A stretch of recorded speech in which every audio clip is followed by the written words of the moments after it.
From the famed Charlotte Motor Speedway, it's round 13 of the AMA Thor Parts Unlimited Supercross Series. Hello, everyone. Art Ekman along with Davey Coombs, former all-time Supercross winner Rick Johnson, and Marty Reed, bringing you a down-to-the-wire two-way battle for the 1997 Supercross Championship. It's been the most competitive season since the years Rick Johnson tossed a leg over a bike. Well, Art, you said that right. You know, this is the best thing that's ever happened to the sport. All these different winners, Yamaha, Honda, Yamaha and Suzuki back into the picture. Honda hasn't won a race this year.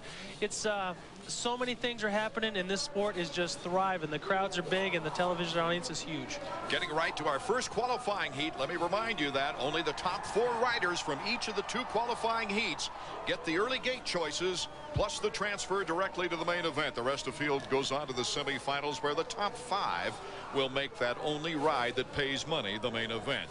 The semis, after that, only 2 gate positions remain. They'll be filled with the top 2 riders out of the last chance qualifiers. We get set for our first qualifying heat, which includes Jeremy McGrath and Ezra Lusk, 2 riders who have been very, very fast and very effective in the last few races. Ryan Hughes, coming back after the injury, is also in this race, but the one guy we offer our best in his return, his first race after coming off the injured list, is Michael Craig, number 15. Also Mike LaRocco in this particular one. You got some complete guns out there. You got guys that want to be impressive the first round out. You got Ezra Lusk, who's just been on a roll, and you got Jeremy McGrath, who's out there fighting for that championship. So it's going to be interesting how this plays out. Also, Davey, this might be an interesting race for Mike Kiedrowski, who likes tracks like Daytona. As we're just about set to go, we're off, and our first qualifying heat is underway. Jeremy McGrath getting the whole shot right in the middle, but look who takes over. Ryan Hughes out in front. Yeah, Art, I think we're going to see that all night. That's a tight first turn. Like Rick pointed out earlier, when we were watching the track, the riders get their front wheel lifted up, and there's going to be problems in that corner. Ryan Hughes, who has started well coming off the injured list, but is not kept up with any endurance factor after coming back.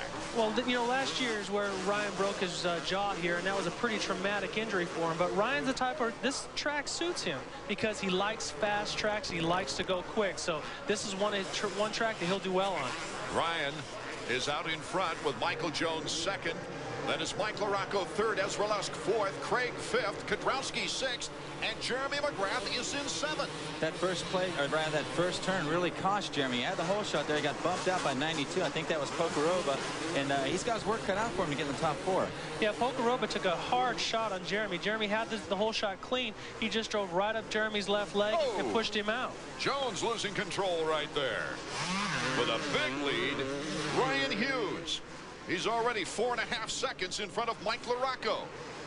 Yeah, but if you watch Jeremy McGrath, you know, this guy is an artist. He's just picking them off one by one, but he's right in the thick of things right now. What a great heat. Let's go down to Marty Reed. Boy, Ryan Hughes, what a comeback after last year when he broke his jaw here, rode the final despite the pain. Had a terrible time here. He came in this week saying this track owes me one, and he has been right up there, quickest in every section, along with Ezra Lusk, Jeremy McGrath, and Jeff Emig. And right now, he's got it down, fellas. Wasn't that something, Rick, that after he crossed the finish line of the qualifying heat, his jaw hit those bars so hard and just cracked that jaw? Yeah, I think he just relaxed for a minute, and he didn't realize how quick he was going, and he was in a position that he didn't know what to do. You know, here we're watching Jeremy McGrath use the whole track, and that's what's impressive about Jeremy. He gets the most out of everything. He's going to the right, to the left, and he keeps up with the speed no matter what part of the track he's on. Right now, his target is Ezra Lusk. Yeah, just a moment ago, I said Jeremy might have his work cut out for him, but gentlemen, I think he came to work hard tonight. He's already in 4th. Hughes still has the big lead on LaRocco, Lusk, McGrath, and Craig. Only the top 4 as we take a look at our field summary. Get the transfer to the main event here tonight. Well, we got another rider out there who really wants to prove something, and that's Mike LaRocco. You know, there's some controversy between him and Suzuki, and so he really wants to be impressive, but Ezra Lusk is on a roll, and he's moving. Ezra Lusk has really done just such a phenomenal job, making the last 4 podiums, 2 wins out of the last 3 races. You know, it's funny, if a rider wins one time, one Supercross race, he knows in his mind forever that he can do it. It took Ezra 4 years to get here. Now look what he's doing. 2 wins in the last 3 races, and very good position win tonight. Here comes Jeremy McGrath, tries the inside to LaRocco. LaRocco shuts him off. A second, third, and fourth freight train right now. If they stay upright, all of these 4 riders, including Hughes, would make it to the main event. But you never know what Mike Craig might do. Yeah, and you know what? Watching Jeremy come up behind Mike LaRocco, all that tension going on the Suzuki pits. I know it's not personal between Mike and Jeremy, but you never know what's going to spill onto the track. I think Jeremy just got by clean there. Yeah, Jeremy just jumped by him. He had a different rhythm through there, and Jeremy is the king of staying low off a triple, so he can make up time where a lot of guys are just trying to clear an obstacle. He's figuring ways to get back on the ground and keep moving forward. Jeremy starting out in 7th, now in 3rd, and he's such an artist at staying low on the jumps, and this is the kind of track you love to get the power down to the ground fast, Rick. Yeah, here he comes up with Ezra Lust through the whoop-de-doos, and Ezra, like you said earlier, Davey, that Ezra took him a while to win that first Supercross, but it changes the rider's career. Look at John Dowd, really wasn't a factor in nationals, went out at Sacramento in the rain, won his first national. Now he's a factory rider, and he's one of the guns on the series. You know, there's a good example of what you said earlier about Jeremy low flying over the triples. You see how much time he made up on Ezra that time. Yeah, through the jump sections, Jeremy, right now, he's the man of the hour. Our first qualifiers from Charlotte. We'll see the checkers fly when we return. AMA Supercross on ESPN2 is being brought to you by Honda. With a whole line of new motorcycles, your Honda dealer is the most exciting place to be this spring. Honda, come ride with us. And by Suzuki. Your Suzuki dealer has the ride you've been waiting for and the financing to get it. Welcome back to our first qualifying heat. While we were away, our cameras focused on our leader, Ryan Hughes. What happened is you see Ryan had a whole head of speed going down there. He lost a little bit of momentum, got off on the rhythms, then he basically bailed out. And in the meantime, Jeremy McGrath has taken over first place with Ezra Lusk in 2nd. Mike LaRocco has moved up to 3rd. With Michael Craig in 4th. Yeah, I'm watching Jeremy use all kinds of unorthodox lines while the crowd was watching the crash by Ryan Hughes, and Jeremy very methodically picked off Ezra through that same whoop section. He has got his best stuff out tonight, guys. Definitely he does, and that's the thing, that when you're going for a championship, you have to pull all the tricks out of the bag. Back with us this week, number 5, Mike LaRocco, after leaving Team Suzuki because of strained relations. That's putting it mildly. The parties got back together this last week, explained their stand, and Mike goes out there to try to put it all behind him, at least through the Supercross season.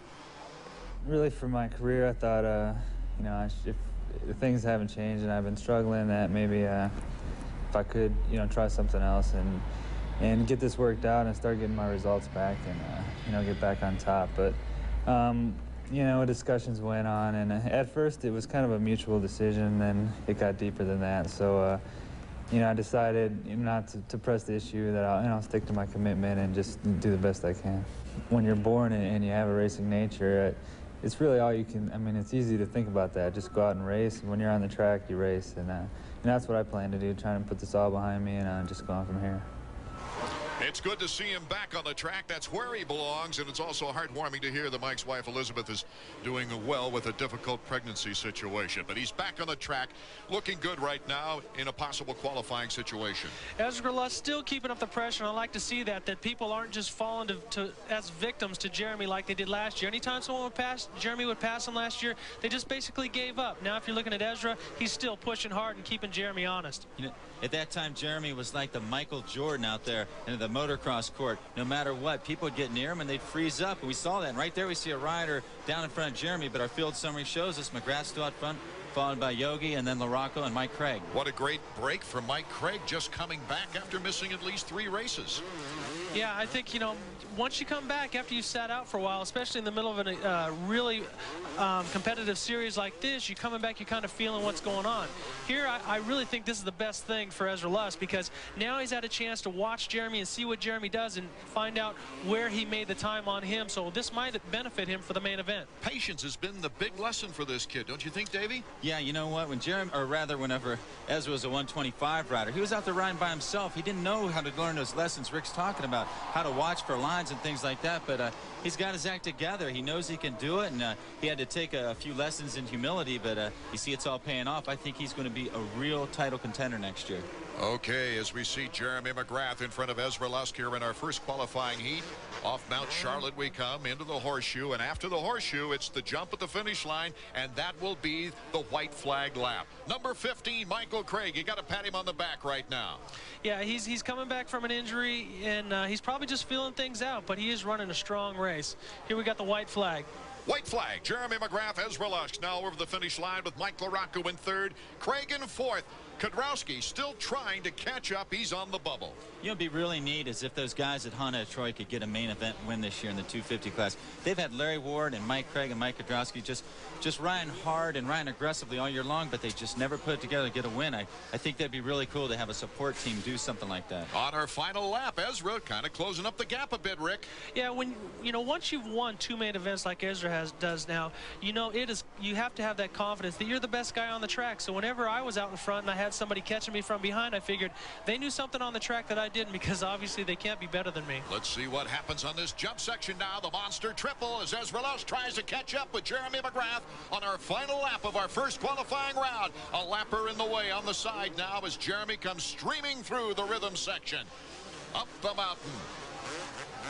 Well, if you look right there, Jeremy has these little blasts of speed where he makes up 2 and 3 bike lengths. Ezra pulls it in, and in one jump, Jeremy can pull it out. Ezra only going for a double there, or I should say a single, when Jeremy McGrath went for the double, conceding second place. The checkers are flying for Jeremy McGrath. Marty Reed will be talking with Jeremy. Rick Johnson and Davey Coombs will take a closer look at this Charlotte track when we get back. So these 4 riders winning a quick trip to the main event here tonight in our opening qualifying round here in Charlotte, North Carolina. Jeremy McGrath, used to the podium, is back there with Marty Reed.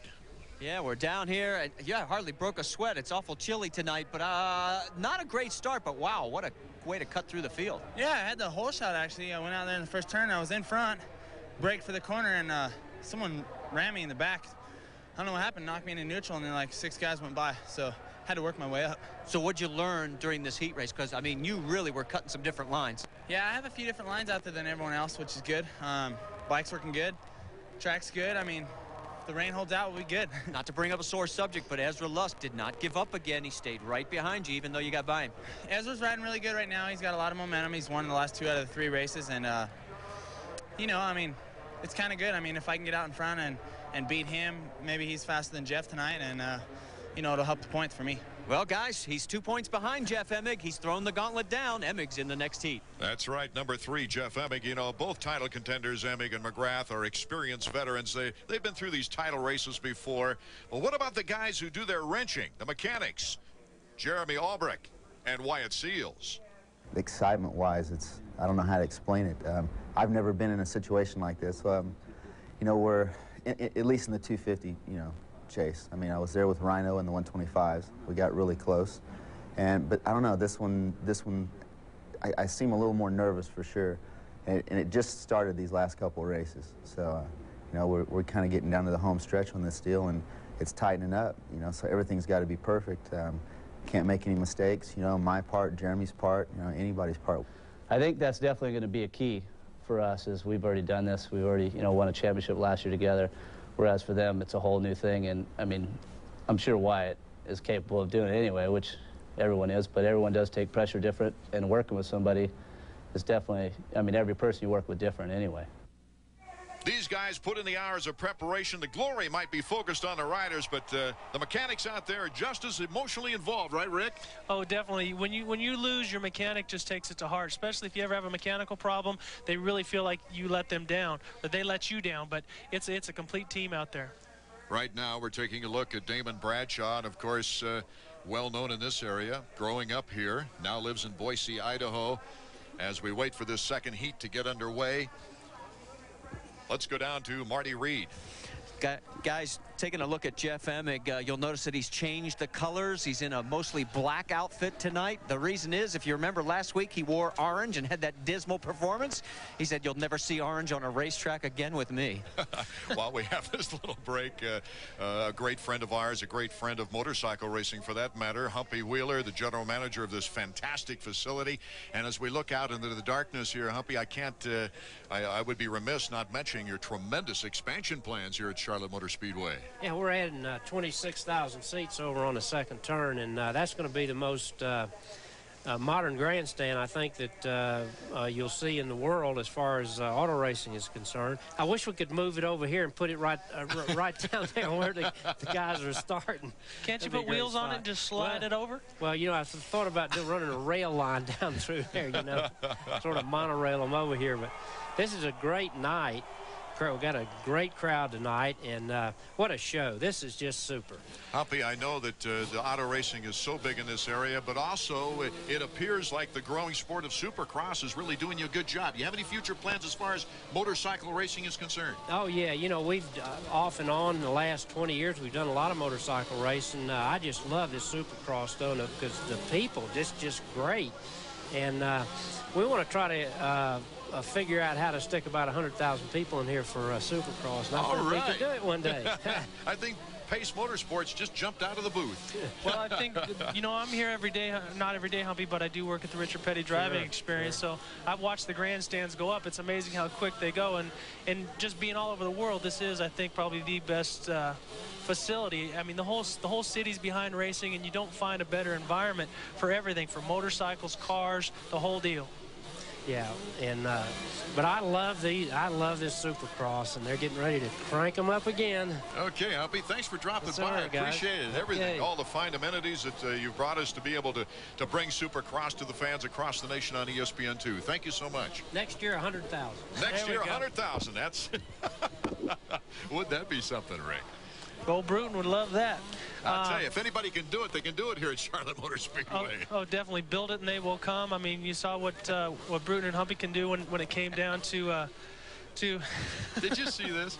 We got a $100 million bill here. Here we go Humpy's for our second qualifying heat. Jeff Emig, Larry Ward, Albertine, Bradshaw, Button, and guess who? Number 3 gets a good break out of the crack right now. But look at Kevin Windham in second place. Kevin Windham showing very strong with a second place finish in last week's main event. Yeah, you know what? Jeff Emig got out of the first turn a lot clearer than Jeremy McGrath did, but he's still got Kevin Windham and Damon Bradshaw behind him, 2 Eastern guys that probably mean a lot to win here in Charlotte. Yeah, see, now it's a different story. Jeff Emig's out in front, and he's got pressure from behind, so he's probably going to be a little bit tight. That might have been a blessing for Jeremy to have to come from behind because he was relaxed. He had no way to go but up. Now Emig has to deal with the pressure, and he can lose a position by getting passed by Kevin Windham. Everybody in the grandstand in front of us standing up as their hometown hero, number 10, Damon Bradshaw, starting to put some pressure on Kevin Windham in third place. It's actually been a tough week for Damon. Believe it or not, his mechanic, Mike Andrews, suffered a broken hip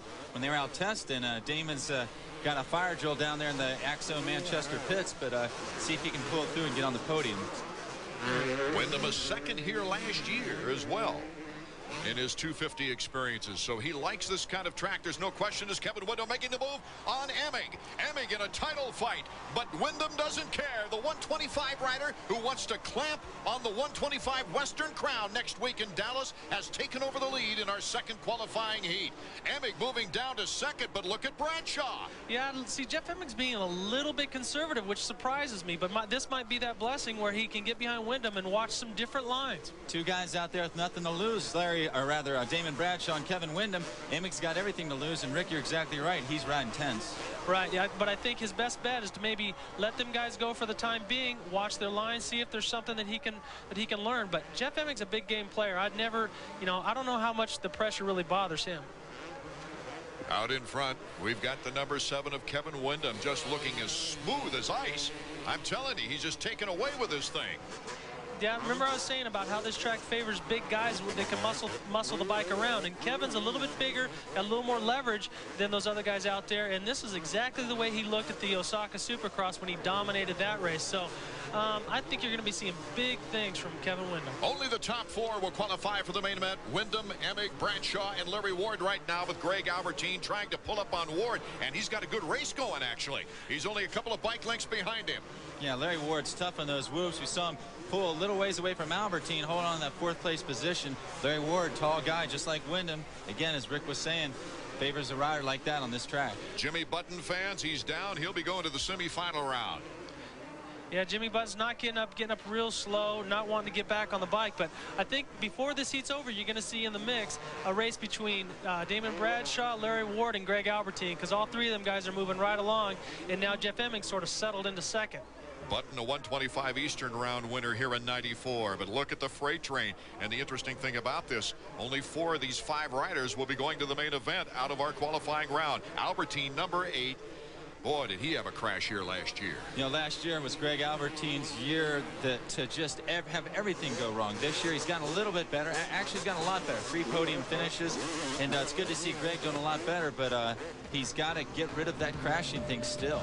Kevin Windham leads our second heat. Which 3 will accompany him to tonight's main event? The race to the checkers coming up next. Deckman, Davey Coombs, Rick Johnson, and Marty Reed from Charlotte Motor Speedway in the midst of our second qualifying heat. You're taking a look now at number 10, Damon Bradshaw. The beast from the east now lives in Boise, Idaho. But to his fans here in Charlotte, their native son, he'll always remain in their hearts. Damon Bradshaw saw some of his family and friends this week, and he had to drum up a few tickets as well. It's always a last-minute deal, you know, scrounging to get as many tickets as I can for, you know, for everybody. But I did a lot of press stuff this week, you know, radio, lots of radio stuff, and you know, I've been to the stadium 3 or 4 of the days of the week, you know, doing different things. So, you know, I've been busy with it, and that's kind of how those guys repay me for doing what I do here. Damon would like nothing else but to have a good showing here in Charlotte, and right now here in the preliminary heats he's looking pretty good. But Larry Ward pulling up on number 10. Look out for the Honda Troy rider. Okay, you know, you got Damon Bradshaw right now just taking over second place, passing Jeff Emig. Look at that. Damon Bradshaw has got them all standing on their feet cheering now as he's moved into second place. Kevin Windham is long gone in first place. Certain riders will take rating in their hometown as pressure, and some guys they thrive off it. And Damon is definitely one of them guys that thrives off the hometown power. Oh, going down is Jeff Emig in the corner. Emig is down right before the horseshoe. Taking a long time to get up. I don't know why he would take such a long time, knowing that if he gets back up and finishes in that 4th spot, he'll get in that qualifying position. Now he's going to have to go to a semi. 4 laps to go. Well, you said there, Rick, about Jeff Emig. Maybe he rides better under pressure. Maybe he doesn't. We're definitely going to see tonight because he's going to have to go to the semi. Albie has moved into 4th. Let's go to Marty. The thing I want to know is, and RJ, you're the one to talk about it best, what does this do to the mental side of Jeff Emig? Because we felt last week that Jeremy was starting to get back inside of Emig's head, and now with this heat race result and what Jeremy just did, wow, I think that the mind games could really be going strong. How you start your day, Marty, when it comes to a championship, you have to set the right mindset. Jeremy went out, like I say, it's probably the best thing that happened to him is getting pushed out in the first turn. He had to fight his way back. But look what happens to Jeff Emig. He comes into the turn, washes out, hits the hay bale, gets thrown down pretty hard. So that might just knock a little wind out of the sails, and if there's anything lingering from before, that could come back to haunt him. Coming around now is Kevin Windham, number 7, with the big lead. In fact, Damon Bradshaw now has started to pull up a little bit on that lead. About 6 seconds as we go toward the finish line jump. There will be only 2 laps remaining for Kevin Windham. You know, there's no roof on the house here at Charlotte, but if Damon Bradshaw get up there and pass Kevin Windham, this place will go absolutely nuts. They still dearly love Damon here in North Carolina. Oh, definitely. He's the hometown favorite. He's on the John Boy and Billy show, which is the #1 radio station here with all the stock car fans. So there will be nothing that would probably make his life than to come back here and win at Charlotte, because he did win at the stadium. It'd be the first time to win his hometown in 2 different racetracks. Weeding through the lappers right now, you see number 6, Larry Ward, looking back. Who does he find there but Greg Albertine? Greg Albertine, Davey was saying earlier, that had a terrible year last year, crashing, but really no big injuries. Albie came back and won a race this year. You know, he's a 3-time world champion, so you can't take nothing away from him. He's had a little bit of a hard time adapting. You know, he's changing his whole lifestyle coming over here, but I really admire him. He's a hard-charging, never give up type of rider, and that's what this sport needs. In the battle for 3rd, number 6, Larry Ward, last week a 3rd place, his best since, well, February 1st at Seattle, when he had the hometown crowd cheering for him. Right, you know, Larry Ward, but you know, he's been living down in South Carolina for a long time, so this is his home track. So probably if anybody that's racing that lives around here, Larry Ward's the closest man to a hometown boy. We're now on the white flag lap, and don't forget, he might even celebrate a birthday with a win today. It would be Honda's first win of the year. I know that would go a long way to help Larry's mental frame of mind down the Honda Troy pits, because I'm telling you, he was about as embarrassed as could be earlier today when his mom showed up with a picture of him from his first birthday eating a whole plate full of chocolate cake. She showed everyone, and I know Larry was just mortified. Well, you know, he's only 26. It seems like he's been around forever. Well, he has been around forever. You know, he and I raced together, and I've been out of it for 5 years now. Okay, Kevin Windham, number 7. In first with Damon Bradshaw, the local favorite. In second, Larry Ward in third with Albertine in fourth. No opposition from there. You know, we're watching Kevin Windham make this last half lap. We saw a nice heel clicker there for the fans. Rick, what's it going to have to do for this kid to keep this momentum into the 250 main event? Well, he's got the strength. He's got nothing to lose, so he has no pressure. And I don't think that you'll see people fighting him for it if it comes down to it. Like Jeremy was saying, hopefully that can get in between, those riders can get in between him and emig. Windham heads for the checkers right now with Bradshaw 4 seconds back. ESPN2's coverage of AMA Supercross from Charlotte continues in a moment. Welcome back to Charlotte Motor Speedway, where 8 riders have now qualified for tonight's main event, the Supercross from Charlotte. These 4, the most recent. Marty's with our winner of the second qualifying heat, Kevin Windham. Yes, and Kevin Windham, a very happy winner of this heat. Take us through the pass, because nice move. Yeah, well, I kind of forgot where it was, where it happened. I remember it was through the whoops, and outcharged him coming in this turn. I had him in front of me, and wherever he let off, I'm gonna hold it on 1 more second longer, and it worked out for me. And I'm just real happy to go ahead and get that heat out of the way. Really excited about my bike. My Yamaha is working great for me, and a little disappointed that this is gonna be my last ride on it. Hey guys, what do you mean last ride on it? Well, for the 97 season. Oh, okay. Well, see, we have to clear those things up. Hey, finished 3rd on the podium here last year. Look out, McGrath. This guy might give you all you can handle here. Good luck in the main. Thanks a lot. The semifinal rounds, Marty, lately have spelled opportunity for several hungry riders, and it could get hairy. Check it out. Stay with us. Before we get into our opening semifinal round, a look at the Suzuki track map, Davey Combs, and it shows us a short starting straight, about the only thing short in the entire layout. Yeah, that's right, Art. We've seen the sharp first turn, which has been creating problems for everyone all night long. Next, the riders will head down the front stretch into what we call the Showboat Triple.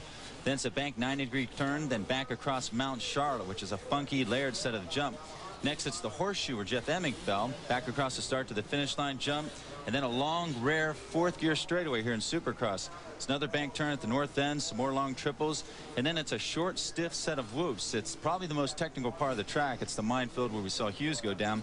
Back across the first turn. There's just 5 turns on the track, Art, but about a minute 20 lap time.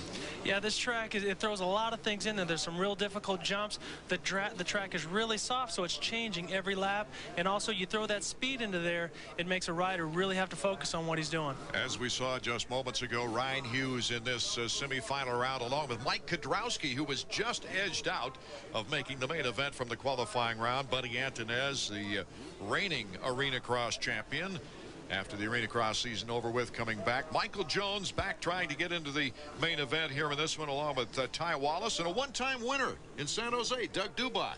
Yeah, it's a pretty solid field for a semi. Sorry, the board going sideways right now. Just about set. Mike Kiedrowski, number 100. He gets shut out of the deal. Hughes.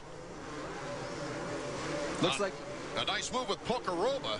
Yeah, Pocoroba got through clean that time. He was the guy who took Jeremy out, but right there we see, I think that was Buddy Antonez, a sharp line down through the triples. Number 19, Buddy Antonez is right. He's been fast on these tracks coming off from the Arena Cross, but he's had some crashes to contend with. Yeah, see, Buddy's been around a long time and he's got a lot of track savvy, but I think these Arena Crosses really give him the confidence to come back to Supercross and really show what he's got. Using all the track on Hughes, but here comes Hughes into the Horseshoe. Ryan Hughes, you know, he got beat up pretty bad in that first heat, falling down, having the bike land on him, but it looks like he's got his speed and he's got his composure. I'm going to pick him for this semi-event. Kiedrowski moving into 4th. Let's remind you, the top 5 from each semi-final round will make it the transfer to the main event. Yeah, I'm good. It's good to see Ryan Hughes back in there. After that crash, that heat race, I wasn't sure how hurt he was. It took a long time to get up, and he certainly hit the dirt pretty hard. And after last year, his courageous performance. Mike Kiedrowski, number 100, making a move on Pokeroba. That's a pretty outstanding job that Mike Kiedrowski's come, taking a year off, not racing, then coming back and being a contender. He was never the dominant man in Supercross, but he's really adapted to this new Honda, and he likes it out there. Boy, he loved that Daytona track, 3 wins, and this is very similar, less technical. Actually, I think he had 4 wins That's there. right, 4 wins. Out in front, Ryan Hughes. Let's go down to Marty Reed, trackside. Well, you guys were talking about questioning Hughes' physical condition. I talked to him right before the heat race here, and he says, no, everything's fine. He says, I had trouble seeing because of the lightness and the darkness of the shadows. He says, especially after I lost my goggles, he says, I had no chance whatsoever of getting back into it. Well, fast turns on the pit board. Rick Johnson, as we take a look at those battling behind our leader, Ryan Hughes. Yeah, with the cold air and that soft dirt, once you take your goggles off, you're pretty much lost because you're blinking the majority of the time, so your eyes are open about 40% of the time. So if you take off your goggles, you're going to be lost out here. But we do have a special guest up here in the stands, the driver of the number 40 Coors Light car, Robbie Gordon, who did his fair share of motocross when he was a young kid. And what brings you out here? You just got done qualifying in Martinsville. Well, I've always been a big fan of motocross racing. I grew up racing motocross, and I think it's a good place for all young kids to grow up doing things like that. I remember the old days when I used to get to race against Mike Kiedrowski, and we're about the same age and racing out at Saddleback Park out in California. But to come out here to this track and see what it looks like. We run Winston Cup cars here at Charlotte, and they build like a Supercross track here, and I think the guys are putting on a good show. Now you've driven everything under the sun, from off-road trucks to GTU, GTO, Indy cars, and do you feel that motocross set a good base for that, or what do you contribute to your success? Because you started as a young kid on a motorcycle. I think motocross had a lot to do with it. I think it got your rhythm and your timing down, and it's all the same. I mean, it's the same thing. Even though we're not jumping jumps, it's rhythm in the corner, your balance in the car, and motorcycles are great for balance. I always had a lot of fun doing it. I definitely miss it, but right now, with my IndyCar career, I haven't been riding a lot, and my Winston Cup career, so I went out to Glamis during Thanksgiving, played around a little bit, and had a lot of fun. Remember how much I really do miss the motocross. Robbie, here's your playmate of early years, Mike Kiedrowski, number 100.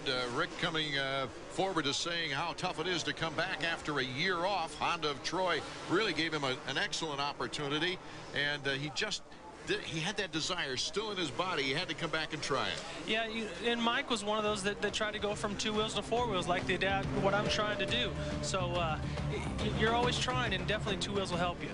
Our first semifinal round concludes when we return to Charlotte Motor Speedway. Are you ready for more action, more danger, more impact? Well, your wait is over. The hottest, most intense, extreme Crash Impact of Crash Impact 2. 70 minutes of explosive, heart-stopping crash action. You have to see to believe. All new crashes from Superbikes, Harley Series, drag racing, stock cars, sprint cars, Supercross, Indy cars, flat track, and more. All jam-packed on 2 tapes for only $19.95. Order now and get absolutely free. The new Extreme Sports Virtual Reality, featuring insane extreme sports from around the world like you've never seen before. You'll get the all-new Crash Impact 2, plus the Extreme Sports Video free. 3 tapes that'll blow you away. Guaranteed or your money back. To order, call 1-800-337-8668. That's 1-800-337-8668. Or send $19.95 plus $5.95 shipping and handling to the address on your screen.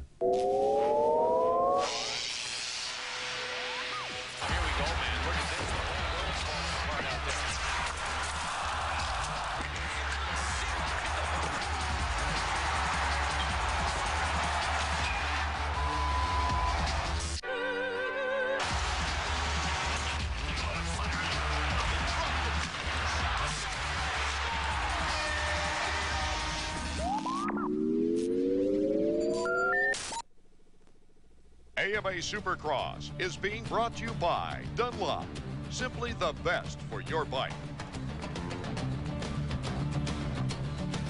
Welcome back to semifinal action right now. Ryan Hughes, Mike Kiedrowski, Buddy Anthonez, Pokeroba, and Jones, the top 5. They look like they are in a pretty good position to transfer to the main event. Well, yeah, I think, you know, Ryan Hughes showing a little flair there.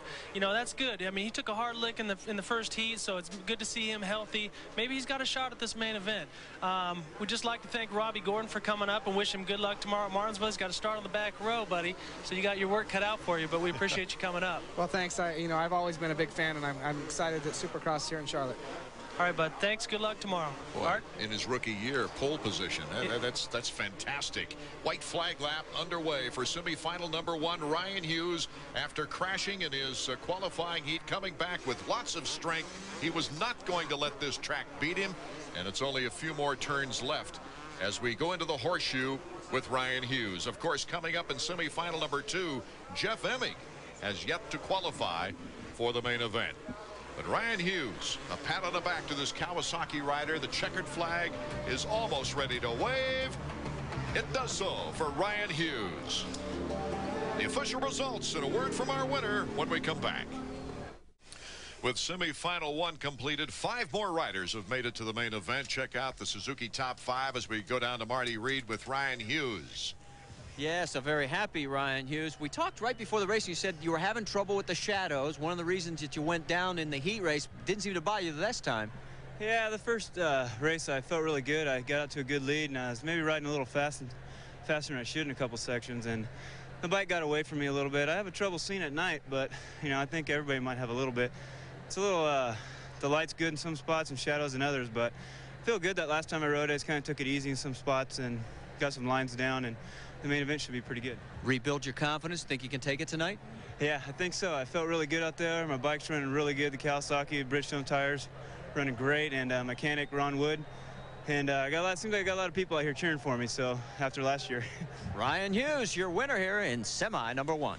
Interesting he should mention about the lighting out there, because it looks a lot better than it has in years past, or at least last year in our first year here at Charlotte Motor Speedway. Jeff Emig getting ready now for the second semifinal round. Some of the old tracks in the old days didn't have that much illumination. No, definitely they didn't, but that was the amateur ranks. But I used to race a place called Speedway 117 right down by Mexico, and they had the track set up for the short track, and the motocross track went in and out of it, so you went in and out of complete darkness. But the thing that's different about here is that you have those spotlights that they've added to the track that actually brings the track real bright in some sections, and it's making some shadows. So what it might do is give you an illusion of a bump is bigger than it looks, or it's smaller than it looks, and you take it for granted. So I don't think that he's complaining that the lights are bad. It's just he has to adjust to the shadows on the track. Right, as you see the banking of lights in our shot right here, and the tremendous crowd of over 35,000 people. Jeff Emig, the points lead has gone from 11 after Houston to 9 to 6 to 2 in the last 3 races. And it looks like he would lose the lead last week when all of a sudden Jeremy McGrath went down. Here in the first qualifying heat, Emig went down. So anything can happen at any time, Davey. Yeah, I tell you what, Art, Jeff Emig's run toward the titles hit a sandbar. He's a very capable rider. He's extremely confident, but at the same time, he's always had the McGrath factor in the back of his mind. We saw it a lot more in 1995 and 1996. This year, Jeff seemed to break away with that. But this year, I don't know. It's toward the end of the season, things are starting to change, and Jeff's getting just a little bit of pressure. Marty? Well, I've been keeping my eye on him down here. He was smiling. He looked confident, shaking his head. And Jeremy Albrecht, his mechanic, is talking to him, getting his confidence built up. But I got to tell you, if he doesn't win this semi convincingly, I think it's just going to destroy his psyche for the final. Number 12 is Phil Lawrence. He's getting the goggles on, Rick. Hey, Michael Spinks looked awful happy before he jumped in the ring with Mike Tyson too. So when you're going into a championship event like this, you got to go at it and just give it everything you got. If you got a sore knees, sore back, whatever it is, you just block it out. Put yourself in the right frame of mind. So that's what Jeff Emig's trying to do. He wants to go out and regain his confidence in this semi. Clower's right next to Emig on the starting gate. Ryan Huffman's in this one. Mike Caton, Phil Lawrence, Jimmy Button, Lawrence's teammates. So we're ready to go. 5 more riders hungry to qualify for the main event. Lawrence gets bumped at the start. Number 3, way out in front where he should be. Looked like someone fired emig out of a gun that time. It was a perfect start. You know, we were talking about the lights earlier. I wonder what it's like having those lights facing you when you're sitting on the starting gate coming in that first corner. There's a lot of factors out there, and you don't know until you're sitting in the saddle. But right now, Jeff Emig looks like the champion that he is. Ryan Huffman, who's got good starts recently, Davey, he's in second position. He's in good spot now. Let me tell you something about Ryan Huffman. I said this before. He's out there as a true privateer. You get guys like Jimmy Button, Larry Ward, and even some of the Moto XXX guys. They're on a support team. Ryan Huffman and his buddy Jason McCormick, a couple fast Northwestern riders, have been riding their butts off all year long, and they're doing it without a lot of help. Right behind Ryan Huffman in third is Jimmy Button. That's good to see. You know, Jimmy took a hard lick in the whoop-de-doos in the first tee, so now that's good to see he's not injured. He's coming back and he's riding strong, so looks like we'll see Jimmy Button in the main event. His first podium, Jimmy Button in 250 action, was this year at Minnesota, as we get a good jump shot here. Yeah, Jeff Emig setting precedence as he goes out. In a half lap, he's already got a 3-second lead, and so what I think he's probably going to do now is just maybe experiment a little bit out on the track and try some new things in case he gets a bad start in the main event. Sometimes you can tell RJ's from the old school whoop-de-doos. We don't use that term anymore. It's whoops. It's the whoops. Whoops. At least I didn't say whoop-de-choos. That's real old school. Grayson Goodman has moved into 5th spot. That's the bubble right there. And he's pulling away from the opposition. So the first 5 spots pretty well defined already. Grayson Goodman's one of those guys who sharpened his teeth this year on the Arena Cross Series. Now that series over, we're seeing a little bit of a thicker field in the Supercross Series, but at the same time, the injuries have decimated some of the other factory riders. The end of our second semifinal is drawing near. The checkers are coming up from Charlotte Motor Speedway when we come back. AMA Supercross on ESPN2 is being brought to you by Motorcycle Mechanics Institute. Quality training for the motorcycle industry.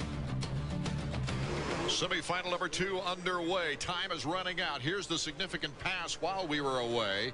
Jimmy Button and his teammate Phil Lawrence. Number 12 Lawrence, number 18 Button. Lawrence took it over. Here is our leader right now, Jeff Emig. It's Emig, Ryan Huffman, Lawrence, Button, and Goodman.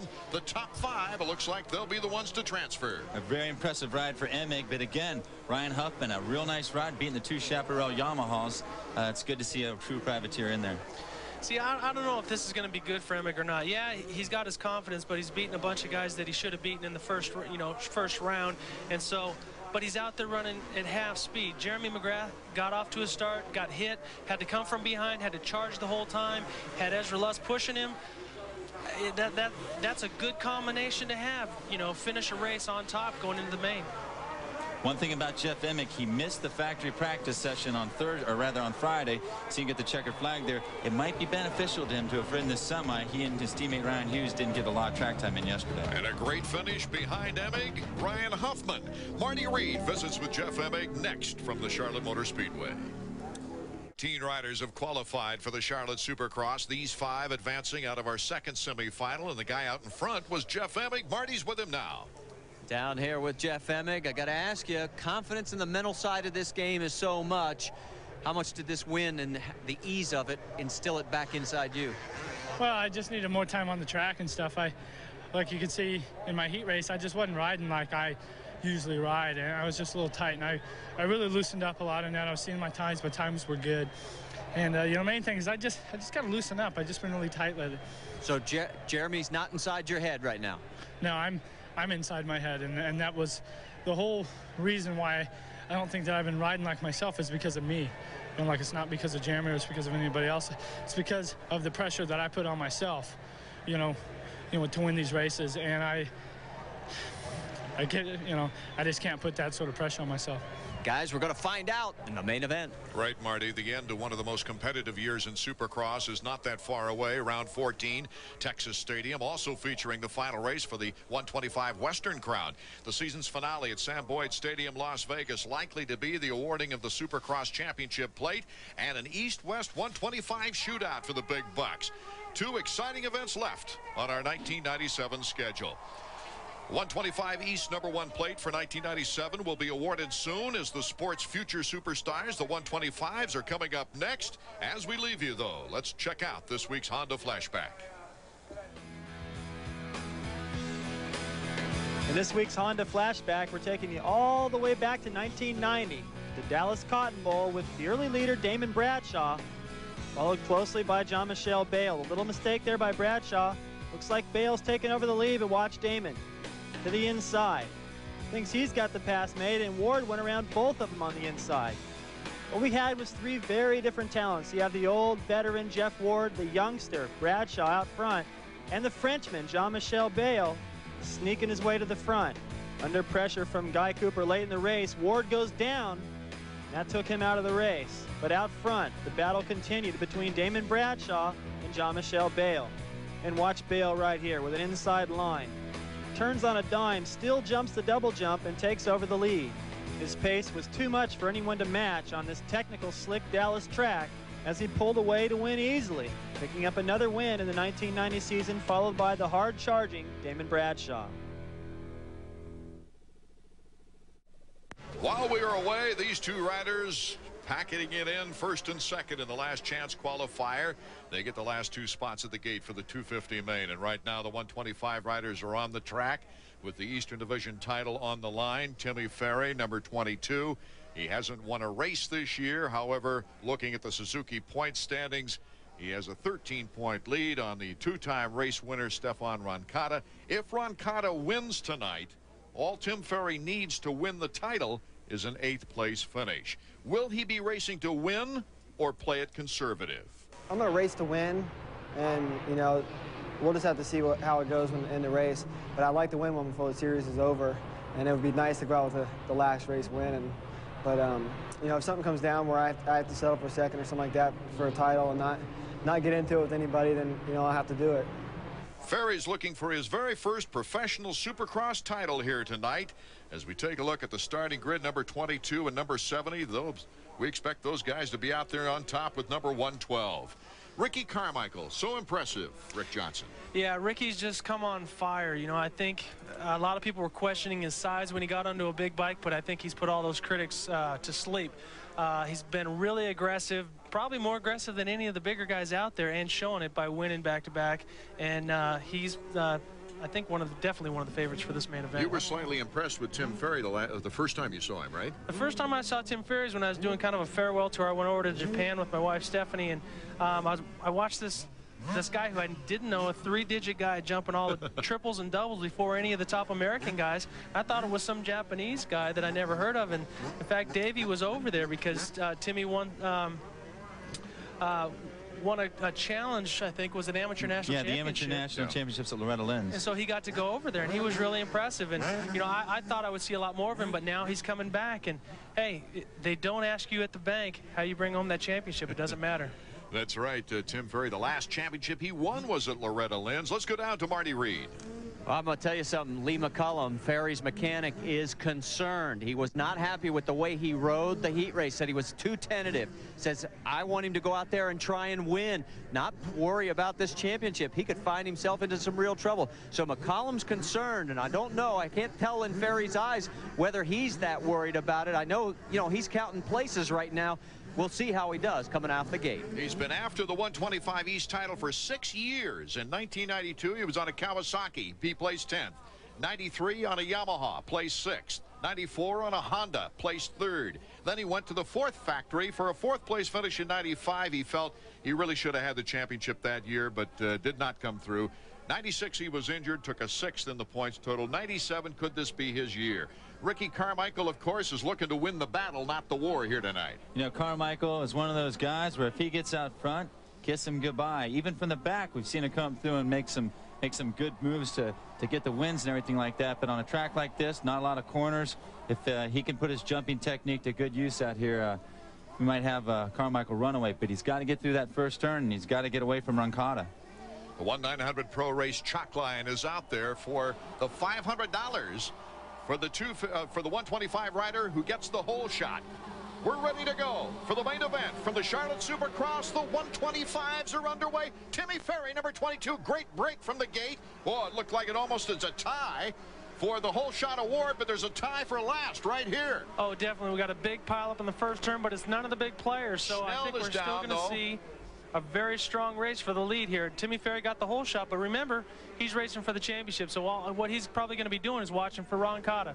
I see Carmichael and Neese and roncada right there behind Tim, but the guys we lost in the first turn include Damon and Brian Deegan. That hard luck season continues. Along with Schnell, out in front, Tim Ferry. Can he hold on with number 70 and number 112 right behind him? 70 Carmichael in second place. Stephane Roncada pressuring in third. Roncada has got Jimmy Neese behind him in fourth. Well, I think what you're going to see now is Timmy Ferry just try to relax and get comfortable. You know, if I was him, what I try to do is not worry about Ricky Carmichael and Roncada. Just keep my eye on those guys and think about this championship. He's made it through the first battle, and that's the first turn. Now he's got to get to the checkered flag.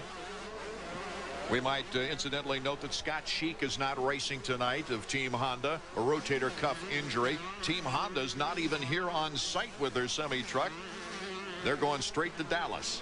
What a difference a year makes. Last year they were the dominant force. Actually, for the past 5 to 6 years, they've been the dominant force, and then now they're not even here tonight. Now Ferry's being passed once and then twice. Carmichael in front with Roncada number 112, and then Tim Ferry in third. Jimmy Neese in fourth still. I think we're going to see Ferry put in a strategic ride here. Like Rick said, when you take the money to the bank, they don't ask you how you got it. And with this championship, that's what he's looking for. He's not worried about what the record book says. The look of concern by Lee McCollum, his mechanic from the sidelines over in the mechanics area, as Tim Ferry, number 22, now cannot afford a mistake. No, you know, but I think it's more impressive for him to go out there and say finish third and take home the championship than it would be for him to be way out in front and throw it away and make a big mistake. So I think this shows a lot of maturity, that he can see the guys that he's dicing for the championship, but he's not letting them get away from him. Charlie Bulgard is in fifth spot as we see the two guys out in front, Ricky Carmichael and Stephane Roncada. We've seen this combination before, Davey, where Roncada just steady, waiting for the opportunity for either Carmichael to go down or for him to get a good passing opportunity. That's right, and these two guys are the ones that have been winning the main events here in the East region. What you're seeing is a preview for next year. Tim Ferry, after this title, will no doubt graduate to the 250 class. It's going to be Carmichael and Roncada in this region for sure. Roncada winning the last two main events of 125 East Coast action, and Carmichael also with 2 wins on the season. The 1 win in Atlanta, his first in the pro ranks, and then a win in Orlando, Florida. With this being a longer track and you got Roncada and Carmichael out there dicing for the lead, you got Tim Ferry that can sit back and watch those guys. So now you might see a battle with this racetrack being longer. You might see fatigue come into it at the end of the race. So it's going to be interesting to see how this plays out. We got a lot more racing to go. Chad Watts right there. He's back in his homeland, the mechanic for Ricky Carmichael, who's added some exciting interest to this year, his rookie season. Lots of wins mixed with crashes, and this week he's been battling back from the strep throat. I ride just about every day of the week, and this week I rode Monday, and I only rode like a couple of times, like once Tuesday, and just did some starts Wednesday. And if you see me sitting down, it's because I'm tired and haven't rode all week, but I should be okay for 12 laps. I might get a little tired and winded towards the end, but hopefully I won't be tired from picking up my bike this weekend. Ricky wants to win this one here today for that hometown guy, Chad Watts, his mechanic. Well, I'm impressed with what I'm seeing by Ricky Carmichael's mechanic. He showed him a lap time. A lot of times when you see that, that's a sign of confidence. When I would get lap times, it was like, okay, let me know what I'm running.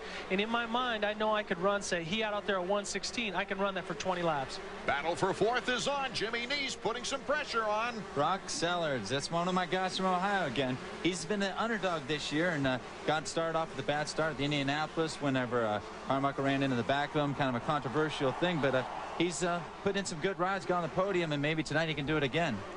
Roncada 4 seconds in back of our leader, Ricky Carmichael. 8 seconds back of the leader is Ferry, but Ferry's pulling away from 4th and 5th.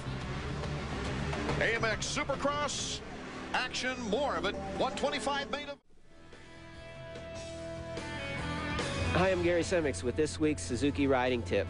Last week I talked about how to physically train for motocross. This week I'm going to tell you the importance of a good diet to help you stay in top shape. You wouldn't put bad fuel into your motorcycle, so don't put it into your body. You need to eat at least 3 square meals a day and eat a lot of complex carbohydrates because motocross being an endurance sport, you need a lot of fuel to keep going for your endurance. Another thing that's very important is to use sports drinks and vitamin and mineral supplements. But remember, common sense and moderation.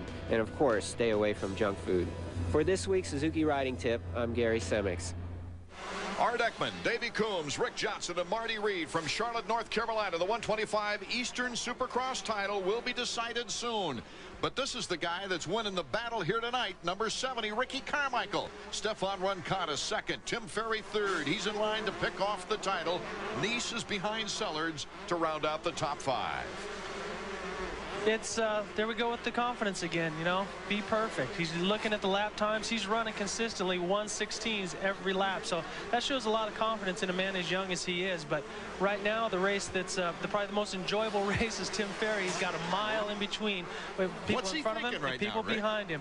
He's just out there enjoying it. You know, now we take a look at the Honda stopwatch and see what kind of lap times they're doing to get around this track. But right now, he's enjoying every second. He's thinking, oh man, do I hear the chain tightening up? Am I getting flat tires? Is there a problem with the bike? You know, am I starting to get tired? All these different things. He's just trying to focus on just getting to that finish line. You're talking from experience, aren't you? Remember 1982, Rick, whenever you went up after that 250 title. Last race of the year, Colorado, beating Donnie Hansen. What happened? I got a little too overzealous, and I didn't have this kind of race. I had to finish 5th if Donnie won, and I ended up, I wanted to try to go out like a champion, but being young and stupid, I went and broke my front wheel and ended up losing the championship by 3 points. And that's still the hardest win or lose for me to deal with still to this day. But right now, I wish I would have had, you know, a whole race to enjoy it like Tim Ferry is. You mean 7 championships? You never forgot about losing that first one? Oh, when you go, you know, actually, I was a privateer. I was running a support Yamaha, and I was making, I think, $18,000 that year, and came back and almost won the championship, but that one hurt. I'm sure because of your performance that year, though. The till went ching-ching. 117.2 for Ricky Carmichael, our leader. Well, his mechanic might be a little bit quick, or maybe Ricky's starting to relax a little bit because he's pulled out a little bit of a lead. And that's not uncharacteristic for somebody who's got a lead like that, just to relax a little bit and maybe lose 1 second. But he's still jumping things that Tim Ferry's not. What do you Less than 8 laps to go. Let's go to Marty Reed. Well, down here with Lee McCollum. Lee, I know you wanted him to go out and win. He's in a very comfortable, secure third. What's your thoughts? He got a good start, and you know, he's going for it, but Ricky and Roncada are going really fast, and he's probably looking, hey, third may not be so bad. Lee doesn't seem too happy, guys, but I'll tell you what, the championship will smell pretty good by the end of this one. That's right. A major catastrophe would have to happen for Ferry to not be titled the 125 Eastern King here tonight. 5 second-place finishes, a 5th at St. Louis, but those 5 second-place finishes put him consistently on top of the points, Davey. You know, another one of those little cases of irony, or rather maybe a coincidence. Rick, what was your number in 1982 when you lost that title? Number 22. So, you know, I think that, you know, I really admire Tim Ferry that he's taking his time. You know, this is what championships are made of. If you win with second place, well, you obviously did something better than the other guys. You know, if you DNF for some races and that's what a championship is all about. You got to win the war, not just the battle. And Ricky Carmichael's been tough in each battle, but he's lost a few, and that's what's killed him in the war. Last year's best finish, 3rd places at Orlando, Minnesota, and Daytona. His last 125 wins came in 1995 at Orlando and Daytona. Stephane Roncada in our picture right now. What a series of consistency this guy has had. Oh, and just as I say it, Roncada goes Superman flying down. Yeah, he just maybe got a little bit too comfortable in that gap there, but now he's got to get up and try to get going before Tim Ferry comes and deals with him. But I think if you watch, Tim Ferry's not even going to bother with him. I think we can throw away that smooth as bail quote I was getting ready to use. You were all ready, too. Look at this. He's coming through the whoops right there. He lost his footing, and now all of a sudden that threw his balance completely off. He's over the bars, and then he just hung on to it. He's lucky he didn't go down hard and go completely over the bars. Roncada, 3 podiums in 3 events this year. Yeah, you're exactly right, Rick. Ferry came up behind him and decided maybe just let him go. Maybe seeing how wild he's riding, doesn't want to catch any of the flack from that, but if he holds him up too much, Ferry's a competitor. He just might go ahead and move into second. Well, in my position in that championship race, the second race in the last moto of the year, I had to win. Donnie Hansen had to get third, and Brock Glover had the best race of the season, took off. And so what I did is I just kept trying to go slow, and I'd open up the door for Donnie Hansen. I'd try to knock him down. So, you know, Roncada might try to do the same thing. So Tim Ferry's just best to just sit and watch him. Well, luckily, nothing's wrong with Roncada's bike with 6 laps to go. The run for the checkers in the championship ceremony when we get back. While we were away, Tim Ferry is able to take advantage of Roncada and move into second place. Ferry just into his natural rhythm right now. He probably made the best move now. As number 7, he goes for the most wins in the 125 Eastern season. Yeah, you know, for Carmichael, what he's going to have here is maybe a de facto championship. And by the way, Roncada just made a pass. Just got him back. Yeah, the last time they came through, just to cut back to these two guys, Lee McCollum, Tim Ferry's mechanic, put out eyes in the back, and he showed it to Tim Ferry, which might have meant, look out, Roncada's behind you, but he showed it to Roncada too, maybe letting him know that they're watching him if he tries a takeout move somewhere in the back part of the track. Yeah, it didn't really look like Roncada had a problem. He just sort of backed down, and now he's back on it again, you know. And his mechanics just is giving him smart signals now. It's telling him basically to let him go. You don't want to fight with the guy that you're dicing for a championship with, because I know if it was me and I was dicing with somebody, I'm going to try to take him out if I can. Carmichael looking for his 3rd win of the season. Unfortunate John Dowd had to bow out of this season early. Yeah, John had started out on fire, and of course we knew last week at Pontiac that he was hurt and he wasn't going to be there. But yeah, for Carmichael, this will give him 3 wins of the year compared to 2 for Roncada, 2 for Dowd, and that's a lot of momentum for next year too. Carmichael, Roncada, Ferry, Sellards, and Curry are top 5 right now here in the final 125 Eastern race. And Schnell has started in 16th after that first turn mishap. He's now in 6th place with Dowd and Sheik out. He could move up in the final point standings. You know, right there we just saw Tim Ferry really back off. Like Roncada slowed down too, and you could see Ferry doing that. Ferry is going to completely stay away from him now. I think they're worried that there might be a little, I don't know, hanky-panky in the back corners there, maybe a takeout move, and Ferry's going to avoid that like the plague. Well, you all are talking about how long the laps are here. You have no idea how long they are to Tim Ferry, all right? These things, he might as well be racing the Baja 1000, because every lap he takes, it's going to take him forever. 2 laps to go as you see the board goes out to Tim Ferry.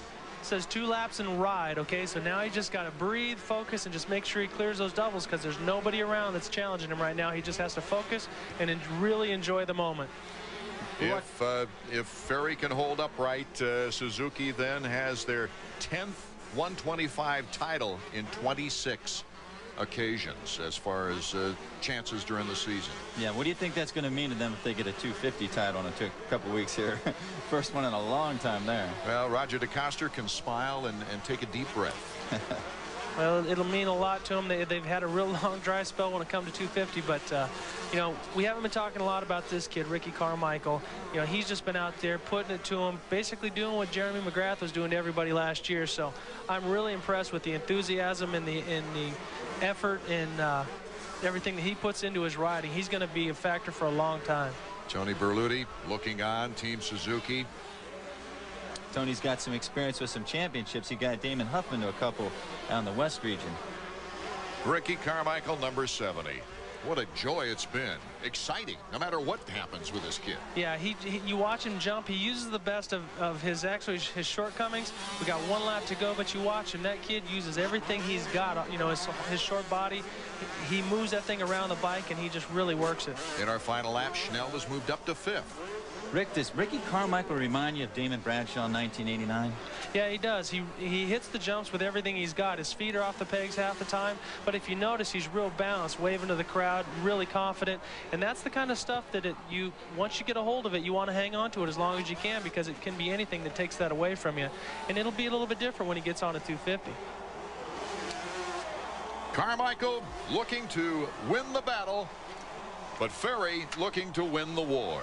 Well, while we got a second here, I'd like, and I know you would as well, I'd like to say hello to David Bailey. Sorry you're not here, and we always have a blast when I get to work with you, David, so I hope everything's going well, and I'm not going to see you at the next telecast, but these guys will. I hope so, David. Get well soon. Did you see that Bailey-like cross up there? Yep. David Bailey could throw the bike sideways like it was no one's business. And Carmichael, Got the same rhythm.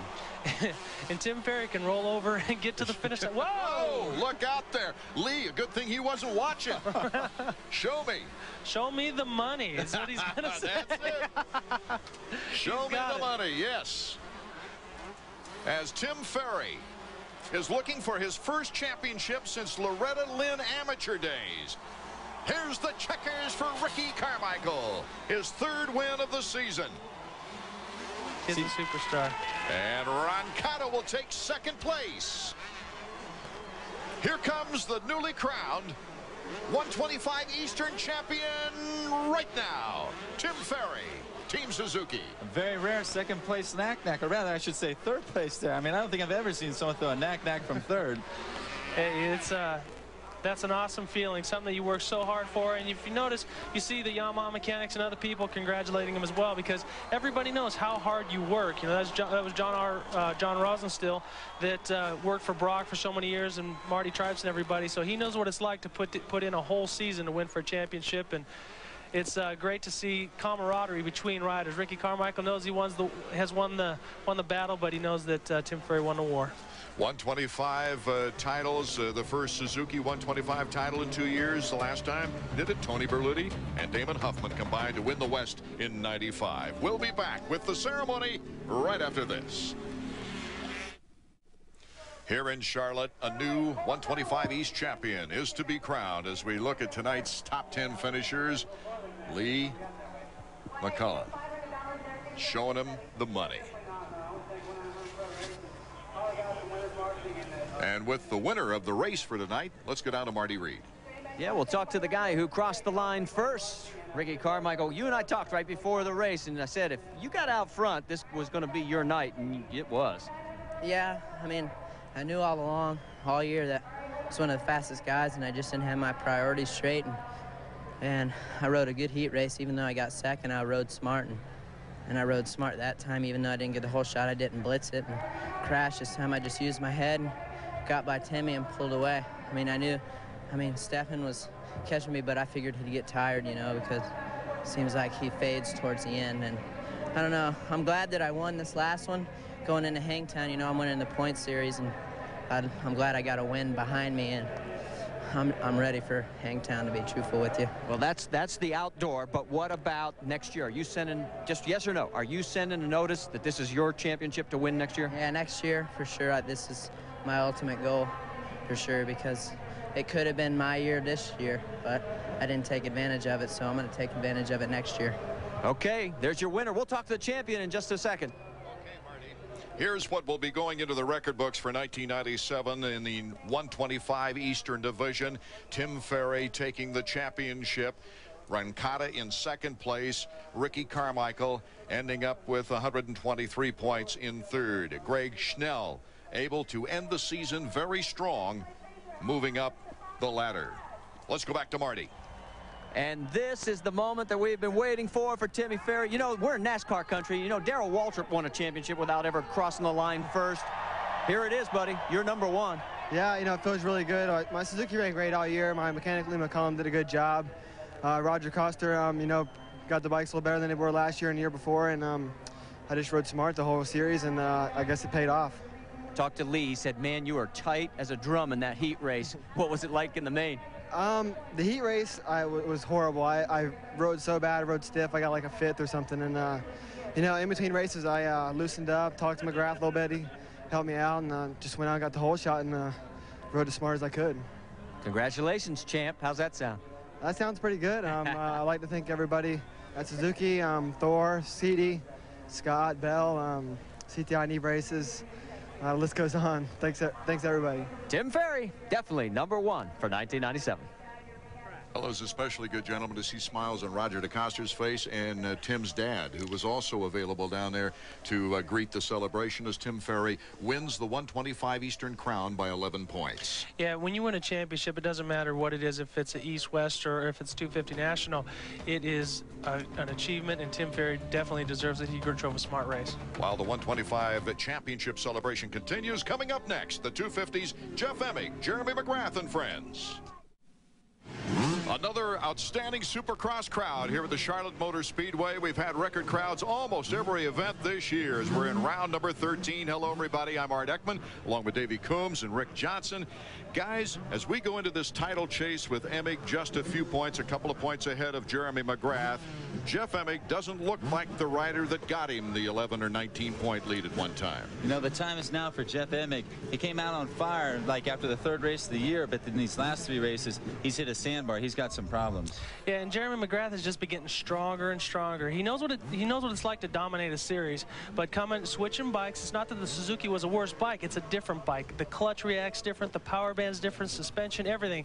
So he's just been getting comfortable with that, and the bikes are getting better and better. You heard Tim Ferry say, hey, Roger's been making the bikes better, so that's got to be part of it. So he's one tough character to beat tonight. And the emergence of the Yamaha team with the strength of Ezra Lusk after Doug Henry was injured. Doug Henry with a couple of wins. Lusk comes and picks up the banner. A couple of more wins. Marty Reed, some dark horses? Hey, there's a couple out there. Of course, the hometown favorite, Damon Bradshaw. But what about Larry Ward celebrating his 27th birthday? He was third last time out. And then Ryan Hughes. This track owes him. That's the way he feels about it. He thinks he has enough to go the distance. Taking a look at the Suzuki point standings, Emig with a rather precarious 2-point lead on McGrath. Then there's also a battle between Lusk and Ward for third. Last week at the Silverdome in Pontiac wasn't exactly the best of days for either Emig or McGrath. Last week I was just tight. That's just all there was to it. From not getting to do a lot of training and stuff because of my injury the week before. You know, I just tightened up a little bit. Ain't no thing, you know. I worked real hard all week long. We tested, you know, everybody on the team, Kawasaki, you know, they were all working hard, making sure that I got plenty of riding time this week. And I think that that's what I hadn't been getting enough of, was enough time on the bike. And so consequently, when I went to Pontiac, I just didn't feel right. Something that I've never done before in my whole life. And I was pretty disgusted about it. I was pretty mad, and there's no reason it should have happened. You know, I was 5 seconds out in front, and I didn't need to be pushing it as hard as I was. But I'm always under the influence. You know, if you push it as hard as you can, then not much is going to happen. You know, you got to race like you raced the first 10 laps, the last 10 laps. So maybe if I would have slowed down, something else would have happened. So, I mean, try not to let that happen again. As we come back, the 30-second board is up. Davey Coombs. I think you're going to see a lot of things happen here in the first turn. It's going to be who gets out cleanly and who's left behind. We've seen it happen all night. The card is sideways. Could we have a different winner? We've had 6 different winners this year. Could we have a new points leader when this is over? Emig and McGrath. McGrath gets across the line, but look at number 7, Kevin Windham. Windham shoots out of there like out of a cannon. Yeah, Jeremy McGrath took Jeff Emig way deep into the hay bales and ended up screwing both of them up. I think Jeremy got into that first turn, and he didn't want to get pushed out like he did in the heat, so he went a little too deep. That was a disaster for Jeff Emig. He went from second on the outside to about 15th. The fireworks, in case you want to know about the bombs going off, it's fireworks here at the Charlotte Motor Speedway on our first lap. Kevin Windham, and then Mike Craig. Mike Craig in second place with Ezra Lusk in third. Larry Ward in fourth. It's Albertine and then Jeremy McGrath. After McGrath, it's Bradshaw, Kiedrowski. Then it's Phil Lawrence. Oh, we have to go way back until we find a Jeff Emig. Right, you're going to really see Jeff Emig's merit here. He's going to have to fight for this one because we saw Jeremy McGrath just cut through the field in the heat race. Now he's right in the same position he was in the heat, so look for him to go forward, but you're going to have to see Jeff Emig push really hard. Emig in 14th place. He's come back before. We'll see if he has it here tonight. We saw him mess up a shift off the starting gate at Houston and went from dead last to first, but this is not a Houston-type track. What about this Kevin Windham? If he wins, it could be his very first 250 Supercross victory. Well, we watched him dominate the heat race, and I've also seen him do the same thing over in Japan. So if he gets out a big enough lead, Jeremy might not want to bother with him and go try to chase him down instead of taking that chance. So he's going to be a strong person to beat and a really hard person to beat in this race. Yeah, if somebody's just tuning into tonight's broadcast, they think you see all the riders over there in Japan. Ricky, you spend a lot of time over there, huh? Well, definitely. But like Davey was pointing out right here, we got Greg Albertine past Jeremy McGrath back, so we got a dice going. That'll be a team player, though, later on. That's for sure. McGrath is now in 5th place, out in front, zooming. is Kevin Windham. Might see a little bit of the future of Supercross now. We saw it in the 125 class with Carmichael, and right there goes the future of the 250 class, Kevin Windham. Yeah, Kevin's running really strong. He's hitting his lines perfect, and like I say, he's a little bit bigger, so he's got some leverage, and so with speed's not going to bother someone that can throw around a bike like that. Jeremy McGrath gets the clean bar-to-bar action now with Albertine. I see Emig right now. He's only picked up 2 spots on that lap. He's only up to 12. He's getting ready to make a move on one of the Chaparral guys, but he's got a long way to go before he gets in the top 3, let alone before he gets up to Jeremy McGrath. A 5-second lead for Windham on Craig. And then right behind him, Ezra Lusk. Jeremy McGrath has now moved behind Lusk. Well, right now what Jeremy's probably doing is settle in. He's got an eye on all the top 3 guys. Now he can take his time. He knows he has 19 laps to do it, and that's a long time. So he might be thinking, hey, Kevin Windham can get tired. A lot can happen in that time. Number 15, Michael Craig, coming off the injured list after missing 4 races with a broken scapula. That's your angel wing, I think. But he's one of the riders, guys, I thought had a good chance for a win this season. Ezra Lusk takes Craig, number 15. Maybe a little bit of that time off came back and haunted Craig right there. He junked the landing off that little double. That's all Ezra needed. Now we got Yamaha 1 and 2, and that's happened once earlier this year. More than once. In fact, Yamaha is one of 3 factories to have a 1-2 finish this year. Yamaha the only one with doing it twice. Craig off the track. Craig just cased the jump really hard. He might have re-injured his leg or something, but he just pulled off the track like, hey, I heard something. I'm gonna hold off and park it. He's off the side of the bike. So Windham running away in first place. Ezra Lusk in second. We had a Doug Henry win and an Ezra Lusk second place earlier in the season. We've had an Ezra Lusk Windham 1-2. And right now, watch this replay. See, Craig doesn't get the height, runs right into the triple. That's one of the highest speeds, and if you notice, he just basically bails out. He's getting off the track. Something went wrong. You know, Windham was just looking at this 250 action when he started in the last race at Pontiac as a warm-up for his 125 Western finish in Dallas. He was coming off an injury, and he wanted to get back in sync as his mechanic there, Steve Butler, shows him the board. Yeah, the way the series works for 125 riders, like Carmichael was talking about the next 125 National, that's not for 3 weeks away. Windham had 3 weeks off before he got to his next 125 West Region race, a very important race because he could wrap up his title. Steve Butler, I should have said, giving the board to Ezra Lusk. That's the mechanic that works for Ezra, as Ezra's in second place with McGrath, Albertine, and Larry Ward in the top 5. Well, I've been watching Jeremy McGrath, and he's missing his jumps just a little bit. He might be thinking a little bit too much about the championship, but he's off the pace from Windham. If he doesn't pick it up, he's not going to catch him. Okay, Marty's with Ali Seemar, who's the mechanic of Kevin Windham. Hey, I got to ask you, did you feed him Wheaties or nitromethane? What's going on? I don't know. He's getting used to riding a 250, and he likes it a lot, so we got 15 more laps. We'll see if we can hang on. Yeah, but he's kicking their butts right now. He's got some really good speed out there. Down those straightaways, he's really cruising. So we'll see. He's coming by again, guys. It's been an interesting year as we take a look at the battle for fourth now with Larry Ward getting hounded by Albertine. Albertine moving up, is looking for his opportunity to pass Rick Johnson. Yeah, Larry Ward just got past Albertine. If you see that those little nagging cases, it's kind of like a jab in a boxing match. It takes a little bit out of you each time because every time you go to hit those things, you got to squeeze up real tight.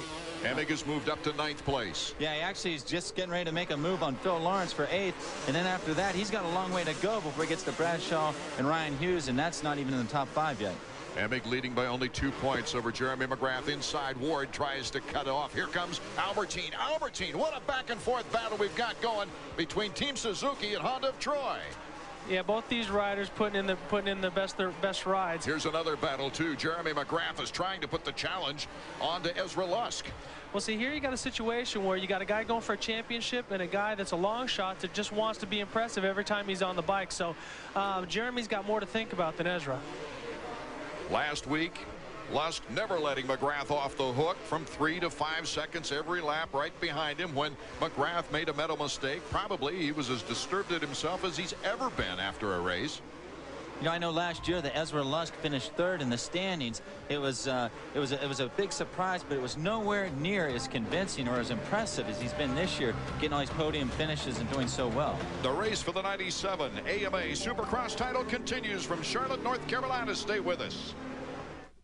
And the battle is on now, but right now Kevin Windham is out in front. Here is a replay, though, in the battle for second place. It's Jeremy McGrath on the right, Ezra Lusk on the left.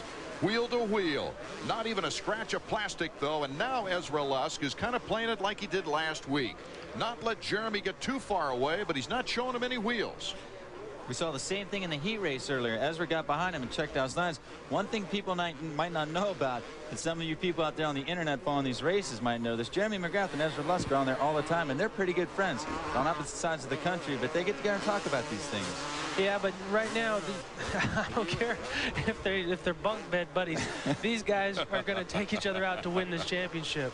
Windham, McGrath, Lusk, Albertine, Ward, Hughes, and Emig. Now that shouldn't be a problem with Emig getting by Hughes. Ryan Hughes is a tough player. He gives it 110% anytime he's on the track. Last year he broke his jaw, came out and rode. And so he's just moved by. Yes, Ryan. And now he's looking forward to Larry Ward. I think right now what Emig might want to think about doing, he's going to keep moving forward, obviously, but he might want to focus on Albertine, the fourth place rider, cut his losses there. He'll still be within a couple points. He will lose the points lead, but at least going the last 2 rounds will still be close. Rick, Emig's looking a lot smoother now. I guess he's just loosened up after a very, very tight beginning. Yeah, he is looking real smooth, but that's what wins him the championships in the outdoor. In Supercross, you got to be aggressive, and you got to hit every little jump, bump, and turn with 100% aggression. And I think that's why Jeremy McGrath has done so well in Supercross. Our leader, Kevin Windham. This could be his very first 250 win. What a great break that might be in capturing maybe a 125 Western title next week, but already having that 250 win under your belt. Yeah, it takes a lot of pressure off. You know, he's up in the major league, he's in the show, and if he wins the bout here, it'll take him into next year with a lot of confidence. Jeff Emig, Larry Ward, Honda of Troy, trying to hold off the points leader. Interesting battle right here. Emig goes on the inside and a very clean pass. Didn't even have to try to block him. I think Ward knows. Ward says, "Hey, goodbye." Yeah, he knows who's in the championship chase right now.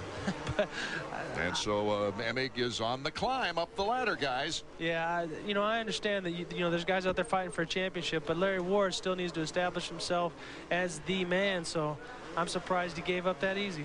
Pretty soon on the long straights, guys, Windham will be waving at Emig on the direction going the other way as we check our leader, number 7, Kevin Windham. He's got a huge lead right now. Yeah, Kevin is just running really strong. Honda stopwatch time. Let's get an interval right now and see if we can pick out between number 1 and number 2, Jeremy McGrath in second spot. You know, here's Jeremy. When the season started, Art, could you have ever imagined there'd be 7 main event winners in the 250 series? Nope. You want the honest question? Huh? No. We've had 6 so far. That ties a 1990-1991 mark of 6 different winners in a Supercross season. We have never had 7 different riders win in a Supercross season. We've had 8. That was back in '85. Yeah, but after last year's just complete dominance of Jeremy McGrath, I know he switched brands and everything like that, but he's still McGrath. And never before have we had simply 6 different winners in only 3 different brands. Back in those days in 90 and 91, all 4 brands participated in that kind of display. Yeah, but I think one of the things that you can, one of the reasons is people saw a dent in Superman's armor over in Europe and Japan when Jeremy didn't do well in the new Hondas, and I think that gave them the confidence to say, hey man, Superman has kryptonite, maybe we can beat him. 8 laps remaining in our 250 main. Can Windham hold on to this lead as we check out his lap time, Rick Johnson? Well, he's running 3 seconds a lap faster than Ricky Carmichael was, so that's give a little call to him for running that hard on a 125. But Kevin Windham is just running smooth. You look at him, to me, genetically, he's got the right buildup. He's big enough to where he can manhandle the bike, but he's not so big that he's getting in his own way. So he's a contender. Guys, we have another fan fact on the way. We have never had 4 first-time winners in one season. If Windham wins this race, he'll go with Albie, Lusk, and Huffman as a first-time winner on a season. We mentioned it was stiff competition this year, but those numbers really prove it. And those guys are all really young, too. I think it bodes well for the future of Supercross. Yeah, here we're watching Jeremy McGrath, and Jeremy's just going to do what he can to pick off a little bit of time here and there on Windham. He's not going to make any big mistakes and go chase him down. Oh, Lusk making a big move. Leaps over Jeremy McGrath. Ezra Lusk wants that number 1-2 finish for Yamaha. McGrath now has to wake up. I think he caught him by surprise. That goes back to what Rick was saying whenever Larry Ward pulled over and let Jeff Emig by. Ezra Lusk he does not have the same courtesy. No, you're watching guys that want to be superstars and want to be the best, and I think Ezra Lusk knows what it feels like to win a couple of main events. Okay, down to Marty. Yeah, when he came by, he was motioning something about being wrong with the bike. I'm standing here with Wyatt Seals. He's on the radio with Roger DeCosta. He can't talk to me right now. They're trying to figure out what's wrong also, but there is definitely something wrong with Jeremy Suzuki. He's got a flat tire. Looks like he might have the flat tire. Jeremy McGrath, oh, what a break this would be. Yes, the rear tire. Yeah, Jeremy McGrath has got a rear flat tire. Well, it's a fairly straight track. If it were the front tire, it'd be impossible. Yeah, but with this high-speed track, as much as you're accelerating to jump triples and doubles and through the whoop-de-doos. That's right, lots of jumps. Yeah, you're going to throw that bike sideways. So we're going to test his merit, but that's the great thing about Supercross. There's a lot of time left, too. That thing might come off the rim lock, and he's going to have some real problems. 7 laps remaining for number 1, Jeremy McGrath. Can he hold on? As Emig has got to be inspired once he sees the pit board and see what kind of time he's picking up on Jeremy McGrath. Just a matter of time now. You know, the way things are working out for Emig, you better hope that Hughes and Ward get inspired too, because the way he's riding, he's going to need some more points to cushion him when he gets to Dallas and Las Vegas. Well, looking at that rear tire, it was 10 years ago that I did some development work with Dunlop on the 19-inch rear wheel. If that was an 18-inch rear wheel, it's a lot more tire than that's hanging out there, and you have a lot more trouble. So, you know, I think this tire will hang in there. It's a soft enough track. There's not really anything that can hurt it, but he needs to stay straight and focused going off the jumps. We're seeing Greg Albertine come up behind his teammate. I wonder how long Albie's going to stay behind him. Well, he might just take it right now. He's going to the inside of the corner now. Or do, as a team player, do you come back and try to delay Emig? No. Albertine takes Jeremy McGrath. Let's go down to Marty. Yeah, we're down here with Wyatt Seals. Wyatt, looks like the rear tire. Yeah, it's definitely flat. I guess it happened back here, back on the backside, at the other end here at the left. So, I don't know, he's just got to do the best he can. Hopefully, I mean, we're coming up with 5 laps to go. And Pro's coming. God, I hope we can stay ahead of him. We're going to get the stopwatch out, guys. We'll keep tabs on this one. Well, the next battle will be Emig versus McGrath, as we see Greg Albertine now moving up a spot into 3rd place. I mean, you can't imagine the breath of fresh air that Jeff Emig has right now when he comes around and he sees on his chalkboard Jeremy flat tire. I mean, that's just like a breath of oxygen. And he's just going to, right now, he's just staying his same consistent Jeffro, and he's just going right after him. What a gigantic momentum shift this might turn out to be. He's not past him yet, and it's not to say that something's not going to happen to Emig, but wow, this is totally unexpected. He's 5 seconds behind and drawn up fast. Number 3, Jeff Emig. What a break for Jeffro. Okay. Let's check out the Honda stopwatch now and see. Well, Emig's down to a couple seconds. It's not going to be, I'll bet he has him through this next section of whoops, because Jeremy cannot accelerate and can't make the jumps like Jeff can. A few seconds behind them, we got Ryan Hughes and Larry Ward coming up too. Right there we see Emig go by Jeremy, just salvage the points lead, Art. That's right. Emig making his move. Emig started in 14th and has now moved 10 spots up. And number 3, number 1, it's Jeff Emig. Well, I think, you know, Jeremy is a champion. He's going to keep fighting. Now, the key is going to be Ryan Hughes and Larry Ward. If they get by him, that's going to put a little bit of a chunk in there for the last race.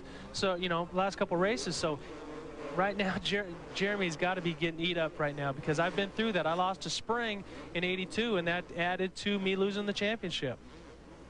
Number 9, Ryan Hughes. You see him on the track there. Yeah, actually, on the other side of the track, I see Damon Bradshaw's riding around about the same pace as Jeremy McGrath. So we've seen 3 contenders, Bradshaw, Craig, and of course McGrath. Suffered some bad luck here in the main event at Charlotte. Watching Jeremy McGrath's style, he has to swoop all the turns, and he has to be real smooth and accelerate. He can't make any short moves. 3.5 seconds behind Jeremy is this young man, Ryan Hughes, number 9. What a job he could do for Kawasaki and his teammate Jeff Emig by passing Jeremy McGrath, chipping away those points. And the next question is, can Greg Albertine hold off Emig? Yeah, I don't think you're going to see a problem there. You know, Albie's a tough guy. 4 laps to go. Our leader, we've almost forgotten about him because the points race is really the important factor right now. But Kevin Windham, as here comes Ryan Hughes against Jeremy McGrath with the flat rear tire. If you watch, Jeremy McGrath's right wheel kicks to the right side every time he goes off a jump because the tire's just not staying on the rim. Emig picked up 2 points when he passed McGrath. The game on +4. Hughes goes out. It's +6. At that point, Jeff Emig controls his own destiny in the title chase. McGrath can win the last 2 races. If Emig gets second, he gets the title. And that's way down the road, guys. And Ryan Hughes just makes a pass on Jeremy. He's kind of helpless. He's not going to sit and try to block these guys or try to knock him down because they could end up running him over and hurting him as well. So he just has to sit and take this beating right now, which has got to be tough after all he's been through this year. Ward right behind McGrath. That would be losing more points for Jeremy McGrath's cause. Jeremy McGrath, last time I remember him getting a flat tire was in Seattle. He lost that race. Larry Ward in front of Jeremy now. Jeremy's got 3 laps to hold off the next furthest guy back. He's got about 10 seconds on Mike Kiedrowski. So we see Ward roll by on the inside there. And man, you know, it's taken away from a great ride of Kevin Windham's. He is long gone. Ezra Lusk had put on a good ride too. Albertine's going to get on the podium, but big story, Jeremy McGrath. Right now, Kevin Windham is approaching out of the horseshoe, the finish line, and that would mean only 2 laps remaining in this race. Windham, Lusk, Albie, Emig, Hughes, Ward, and McGrath, the order. Tough break for Jeremy McGrath, but you know, you don't want to take away from Kevin Windham. He's drove a picture-perfect race, and he's walked away from these guys. He's running smooth. He's got all the confidence. Imagine you're going to start seeing that Kevin Windham heel clicker here pretty shortly and start doing some showboating for the fans. Right now, he was just trying to correct himself in midair there, I think. Davey. You know, I got another thing that I've just been thinking about as far as these last 2 races go. Windham goes back to the 125 class. Craig, obviously hurt. Jeremy McGrath's not going to get a lot of help. There's not going to be a lot of people that get in between those guys. Larry Ward lapping Bradshaw. Bradshaw having all kinds of mechanical problems, it looks like. Yeah, it's a tough deal. Come back to your hometown and want to do a good job and then have something go wrong mechanically. Really hurts your ego. 2 laps to go. Kiedrowski's coming up on McGrath, and then guess who's next, Art? It's Mike LaRocco. Oh, look out as Jeremy McGrath's challenge on Jeff Emig seeping away with only 2 full races after this one remaining. There's Jeremy. You watch him. He can't hit those jumps with any enthusiasm. Here comes Mike Kiedrowski, just being able to accelerate and drive at his own pace. And Jeremy's just, like I say, just sitting there and has to take the beating. Mike Kiedrowski, coming out of a year of retirement, had a bad hand injury coming out of Gatorback and missed several Supercross races, but he really wants to get tuned up for the outdoor national season as we get set for the white flag. White flag lap underway. As high as 2nd, Jeremy McGrath is now in 7th. Here comes Ezra Lusk. He's been pushing the whole time, and now he's within probably 10 bike lengths of Kevin Windham. You can see him just now onto the screen. Man, this Ezra is really putting on a charge this last lap. Cutting through the lappers right now as he's going to take on Phil Lawrence to the inside. You see Kevin Windham on the final lap right now. Ezra Lusk is not that far behind. Right there on the corner. Ezra would like another victory. There's no question about that. Ezra Lusk with 2 wins in the last 3 races, making a move on his teammate. Kevin Windham stepping it up a bit as Ezra tries to get by Jimmy Button. Ezra flies over the double. Here's the horseshoe. Coming up the checkered flag. A Yamaha 1-2. That's a fact. Here's Kevin Windham. His first 250 Supercross victory. Ezra Lusk in 2nd place. And here comes Mike LaRocco on Jeremy McGrath. We got half a lap to go. He can still make the pass on him, but now is he going to be a team player, or is he just going to go out for himself and try to take those points away? Team Yamaha. Look at Kevin Windham shaking his head, probably exhausted after his own teammate pushed him to the limit.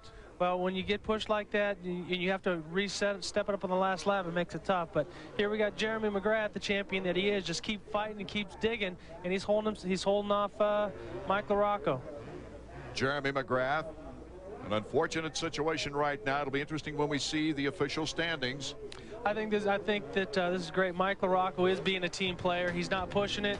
You know, even though there was the controversy there, that makes him a great champion. We'll be back with the official order of things and the celebration here from the Charlotte Motor Speedway after this. By Suzuki. Your Suzuki dealer has the ride you've been waiting for and the financing to get it. Here in Charlotte, North Carolina, Kevin Windham wins his first Supercross of 1997, in the 250s that is. He becomes the first ever active 125 rider to win a 250 main event.